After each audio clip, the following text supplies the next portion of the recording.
ओम शांति। आज 6 नवंबर 2023 बाबा की साकार महावाक्य। प्यारे बाबा बोले, मीठी बच्चे, देही अभिमानी बनने में ही तुम्हारी सेफ्टी है। तुम श्रीमत पर रूहानी सर्विस में लग जाओ तो देह अभिमान रूपी दुश्मन वार नहीं करेगा। प्रश्न, विकर्मों का बोझ सिर पर है, उसकी निशानी क्या होगी? उसे हल्का करने की विधि सुनाओ। उत्तर, जब तक विकर्मों का बोझ है तब तक ज्ञान की धारणा नहीं हो सकती। कर्म ऐसे किए हुए हैं जो बार बार विघ्न डालते हैं, आगे बढ़ने नहीं देते हैं। इस बोझ से हल्का होने के लिए नींद को जीतने वाले निंद्रा जीत बनो।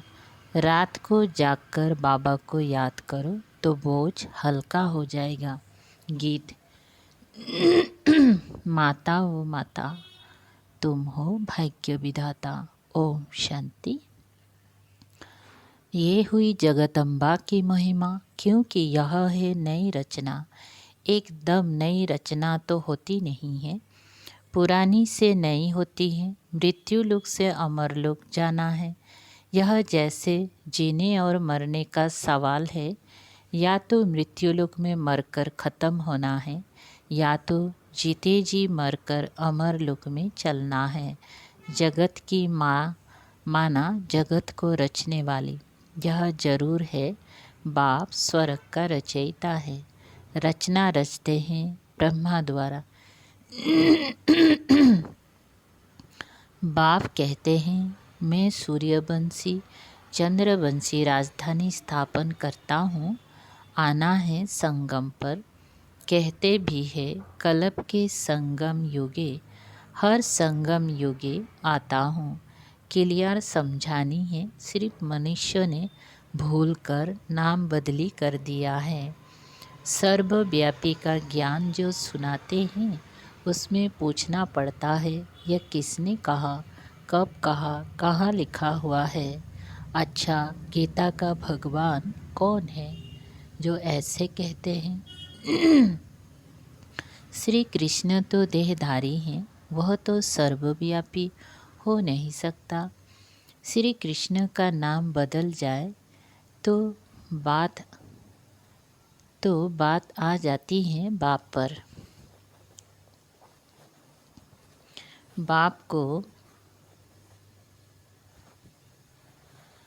बाप को तो वर्षा देना है। कहते हैं राजयोग सिखाता हूँ, सूर्यवंशी चंद्रवंशी का वर्षा देने, नहीं तो 21 जन्म का वर्षा उन्हें किसने दिया? लिखा भी हुआ है, ब्रह्मा मुख से ब्राह्मण रचे। फिर ब्राह्मणों को बैठ नॉलेज सुनाते हैं सृष्टि के आदि मध्य अंत की। तो जो नॉलेज देने वाला है वो ज़रूर चित्र भी बनाएंगे समझाने लिए। वास्तव में इसमें कोई लिखने पढ़ने की बात नहीं है, परंतु ये सहज कर समझाने के लिए चित्र बनाए हुए हैं। इनसे बहुत काम हो सकता है। तो जगदम्बा की भी महिमा है, शिव शक्ति भी कहा जाता है। शक्ति किससे मिलती है? वर्ल्ड ऑलमाइटी बाप से। वर्ल्ड ऑलमाइटी अथॉरिटी, ये अक्षर भी महिमा में देना पड़े। अथॉरिटी माना जो भी शास्त्र आदि की नॉलेज है वह सब जानते हैं। अथॉरिटी है समझाने की। ब्रह्मा के हाथ में शास्त्र भी दिखाते हैं और कहते हैं ब्रह्मा मुख कमल द्वारा सभी वेद शास्त्र का राज समझाते हैं। तो अथॉरिटी हुई ना। तुम बच्चों को भी सभी वेदों शास्त्र का राज समझाते हैं। दुनिया नहीं जानती कि धर्मशास्त्र किसको कहा जाता है। कहा भी जाता है 4 धर्म, उनमें भी एक धर्म है मुख्य, ये है फाउंडेशन। बनेन ट्री का मिसाल भी दिया जाता है। इनका फाउंडेशन सड़ गया है, बाकी टाल टालियाँ खड़ी है, यह मिसाल है। दुनिया में झाड़ तो बहुत है, सतयुग में भी झाड़ तो होंगे ना, करके जंगल नहीं बगीचे होंगे। काम की चीज़ों के लिए जंगल भी होंगे, लकड़ा आदि तो चाहिए ना। जंगल में भी पशु पंछी बहुत रहते हैं, परंतु वहाँ सब चीज़ें अच्छी फलदायक होती हैं। पशु भी शोभा है, परंतु गंध करने वाले नहीं होंगे। ये पशु पंछी ब्यूटी तो चाहिए ना। सृष्टि ही सतु प्रधान है, तो सब चीज़ें सतु प्रधान होंगी। बहिष्ठ फिर तो क्या, पहली पहली मुख्य बात बाप से वर्षा लेना है। चित्र बनते रहते हैं, उनमें भी लिखना है ब्रह्मा द्वारा स्थापना, विष्णु द्वारा पालना। ये अक्षर मनुष्य समझते नहीं, इसीलिए विष्णु के दो रूप लक्ष्मी नारायण है, पालना करने वाले। यह तो समझते हैं, कोटों में कोई ही समझेंगी। फिर ये लिखा है आश्चर्यवत सुनंती कथंती, नंबरवार पुरुषार्थ अनुसार अपना पद प्राप्त करते हैं। कहाँ न कहाँ ये बातें लिखी हुई हैं। भगवानुवाच अक्षर भी ठीक है। भगवान की बायोग्राफी अगर बिगड़ जाए तो सब शास्त्र खंडन हो जाए। देखने में आता है बाप दिन प्रतिदिन अच्छी अच्छी पॉइंट्स देते रहते हैं। पहले पहले तो निश्चय कराना है कि भगवान ज्ञान का सागर है, मनुष्य सृष्टि का बीज रूप है। चैतन्य बीज में नॉलेज किसकी होगी? जरूर झाड़ की होगी। तो बाप आकर नॉलेज समझाते हैं ब्रह्मा द्वारा। ब्रह्मा कुमार कुमारिया नाम अच्छा है। प्रजापिता ब्रह्मा के कुमार कुमारिया तो ढेर है, इसमें अंधश्रद्धा की कोई बात नहीं। ये तो रचना है ना। बाबा मम्मा अथवा तुम मात पिता सब कहते हैं। जरूर अम्बा सरस्वती हैं ब्रह्मा की बेटी। ये तो प्रैक्टिकल में बीके हैं। कल्प पहले भी ब्रह्मा द्वारा नई सृष्टि रची थी, अब फिर जरूर ब्रह्मा द्वारा ही रचना होगी। सृष्टि के आदि मध्य अंत का राज बाप ही समझाते हैं, इसलिए इनको नॉलेजफुल कहा जाता है। बीच में जरूर पूरे वृक्ष की नॉलेज होंगी। उनकी रचना चैतन्य मनुष्य सृष्टि है। बाप राजयोग भी सिखलाते हैं। परम पिता परमात्मा ब्रह्मा द्वारा ब्राह्मणों को बैठ सिखलाते हैं, जो ब्राह्मण फिर देवता बनते हैं। सुनने समय मजा तो सबको बहुत आता है, परंतु देह अभिमान के कारण धारणा नहीं होती। यहाँ से बाहर गए और खलास। अनेक प्रकार का देह अभिमान है, इसमें बड़ी मेहनत चाहिए। बाप कहते हैं नींद को जीतने वाले बनो, देह अभिमान छोड़ो, देही अभिमानी बनो। रात को जागकर याद करना है, क्योंकि तुम्हारे सिर पर जन्म जन्मांतर के विकर्मों का बोझा बहुत है, जो तुमको धारणा करने नहीं देते हैं। कर्म करते हुए कर्म ऐसे किए हुए हैं, इस कारण देही अभिमानी नहीं बनते। गफुड़े बहुत मारते हैं। बड़े गफुड़े का चार्ट लिख भेज देते हैं कि हम 75% याद में रहते हैं, परंतु बाबा कहते हैं इम्पॉसिबल। सबसे आगे चलने वाला खुद कहता है कितनी भी कोशिश करता हूँ याद करने की, परंतु माया भुला देती है। सच्चा चार्ट लिखना चाहिए, बाबा भी बतलाते हैं ना, तो बच्चों को भी फॉलो करना चाहिए। फॉलो नहीं करते तो चार्ट भी नहीं भेजते हैं। पुरुषार्थ के लिए समय मिला हुआ है। ये धारणा कोई मासी का घर नहीं है, इसमें थकना नहीं होता है। कोई समझने में टाइम लेते हैं, आज नहीं तो कल समझ लेंगे। बाबा ने कह दिया कि जो देवी देवता धर्म का होगा और धर्म में कन्वर्ट हो गया होगा तो वो आ जाएगा। एक दिन अफ्रीकान्स आदि की भी कॉन्फ्रेंस होंगी, भारत खंड में आते रहेंगे आगे कभी आते नहीं थे। अभी सभी बड़े बड़े आते रहते हैं। जर्मनी का प्रिंस आदि ये सब कभी बाहर निकलते नहीं थे। नेपाल का जो किंग था उसने कभी रेल देखी नहीं थी। अपनी हद से बाहर कहाँ जाने का हुक्म नहीं था। पोप कभी बाहर नहीं निकला था, अभी आया। आएंगे सब, क्योंकि यह भारत सभी धर्म वालों का बहुत बड़े से बड़ा तीर्थ है। इसलिए यह एडवर्टाइज जोर से निकलेंगे। तुमको सब धर्म वालों को बतलाना है, निमंत्रण देना है।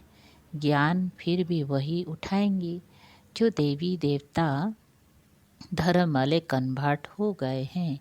इसमें समझ चाहिए। अगर समझे तो संगधनी जरूर करे।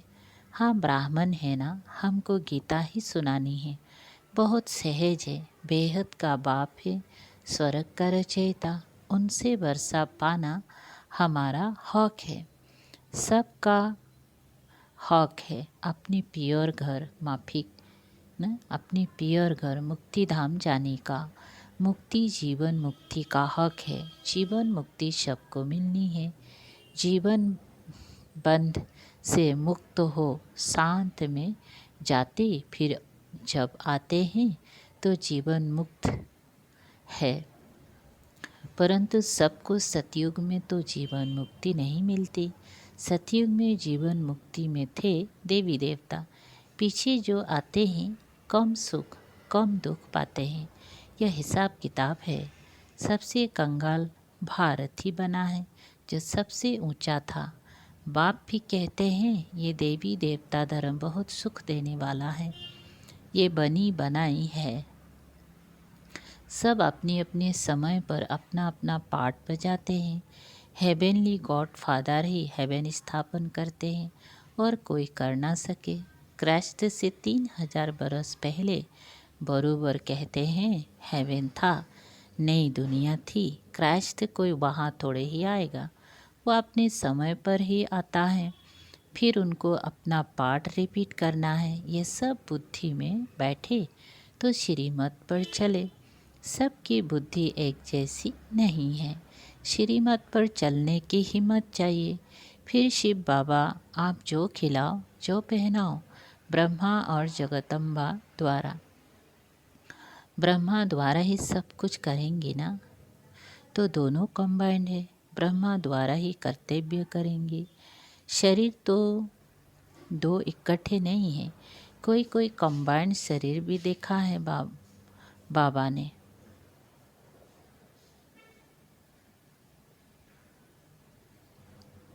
सोल तो दोनों की अलग अलग हो गई हैं। इसमें बाबा प्रवेश करते हैं, वो है नॉलेजफुल। तो नॉलेज किस द्वारा दे? श्री कृष्ण का चित्र तो अलग है, यहाँ तो ब्रह्मा चाहिए। प्रैक्टिकल में ब्रह्मा कुमार कुमारियाँ कितने हैं? ये कोई अंधश्रद्धा तो नहीं है। एडाप्टेड चिल्ड्रेन को भगवान पढ़ाते हैं। कल पहले जो एडाप्ट हुए हैं वही अब होते हैं। बाहर ऑफिस में तो कोई नहीं कहेंगे हम बीके हैं, ये गुप्त तो हो गया। शिव बाबा की संतान तो है ही, बाकी रचना नई सृष्टि की रचनी होती है। पुरानी से नया बनाते हैं। आत्मा में खाद पड़ने से पुरानी हो जाती है। सोने में ही खाद पड़ती है तो फिर झूठा हो जाता है। आत्मा झूठी होती है तो शरीर भी झूठा हो जाता है। फिर सच्चा कैसे हो? झूठी चीज़ को आग में डालते हैं पवित्र करने के लिए, तो कितना बड़ा विनाश होता है। ये त्योहार आदि भी सब भारत के हैं। ये किसके और कब के हैं कोई जानते नहीं। नॉलेज बहुत कम उठा सकते हैं। पिछाड़ी में करके राजाएं मिली, उससे क्या बहुत थोड़ा सुख हुआ ना। दुख तो आहिस्ते आहिस्ते शुरू हो जाता है। इसीलिए अच्छी रीति पुरुषार्थ करना है। कितने नए बच्चे तीखे हो गए, पुराने अटेंशन नहीं देते। दे अभिमान बहुत है। सर्विस करने वाला ही दिल पर चढ़ेगा। कहा जाता है ना, अंदर एक बाहर दूसरा।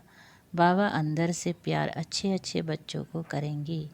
कोई बाहर से अच्छे अंदर से खराब होते हैं। कोई सर्विस नहीं करते, अंधों की लाठी नहीं बनते। अभी मरने जीने का सवाल है। अमरपुरी में ऊंच पद पाना है। मालूम पड़ता है किस किस ने कलप पहले पुरुषार्थ कर ऊंच पद पाया है। वह सब देखने में आता है। जितना जितना देही अभिमानी बनेंगे उतना सेफ्टी में चलते रहेंगे। देह अभिमान हरा देता है। बाप तो कहेंगे श्रीमत पर जितना रूहानी सर्विस में चल सको उतना अच्छा है। सबको बाबा समझाते हैं। चित्र पर समझाना बहुत सहज है। ब्रह्मा कुमार कुमारियाँ तो सब है। वह शिव बाबा है बड़ा बाबा। फिर नई सृष्टि रचते हैं। गाते भी हैं मनुष्य से देवता। सिख धर्म वाले भी उस भगवान की महिमा करते हैं। गुरु नानक के अक्षर बहुत अच्छे हैं। जब साहेब को तो सुख मिलेगा। ये है तंत्र मतलब सार। सच्ची साहेब को याद करेंगी तो सुख पाएंगी अर्थात वर्षा मिलेगा। मानते तो है एक ओंकार। आत्मा को कोई काल नहीं खा सकता। आत्मा मैली होती बाकी विनाश नहीं होती, इसीलिए अकाल मूर्त कहते हैं। बाप समझाते हैं मैं अकाल मूर्त हूँ तो आत्माएं भी अविनाशी हैं। हाँ, बाकी पुनर्जन्म में आती हैं। हम एक रस से साफ बतलाते हैं मैं ज्ञान का सागर हूँ, रूप बसंत भी हूँ। तो ये बातें समझकर समझानी है। अंधों की लाठी बनना है, जियो दान देना है, फिर कभी अकाली मृत्यु नहीं होगा। तुम काल पर विजय पाते हो। अच्छा, मीठे मीठे शिकल दे बच्चों प्रति मात पिता बाप दादा का याद प्यार और गुड मॉर्निंग। रूहानी बाप की रूहानी बच्चों को नमस्ते। हम रूहानी बच्चों की रूहानी बाप दादा को याद प्यार गुड मॉर्निंग और नमस्ते नमस्ते। सार है, एक श्रीमत पर रूहानी सर्विस करनी है। अंधों की लाठी बनना है, संकदनी जरूर करनी है। 2, देही अभिमानी बनने के लिए याद का चार्ट रखना है। रात को जागकर खास याद करना है, याद में थकना नहीं है। वरदान, सदा अपनी श्रेष्ठ शान में रहे, परेशानियों को मिटाने वाले मास्टर सर्वशक्तिवान भव। सदा ये वरदान स्मृति में रहे कि हम अपनी श्रेष्ठ शान में रहने वाले औरों की भी परेशानी को मिटाने वाले मास्टर सर्वशक्तिवान है, कमज़ोर नहीं। श्रेष्ठ शान के तख्त नसीन है, जो अकाल तख्त नसीन, बाप के दिल तख्त नसीन श्रेष्ठ शान में रहने वाले हैं। वे सपन में भी कभी परेशान नहीं हो सकते। कोई कितना भी परेशान करे लेकिन अपनी श्रेष्ठ शान में ही रहते हैं। स्लोगन, सदा अपने स्वमान में रहो तो सर्व का मान मिलता रहेगा। ओम शांति।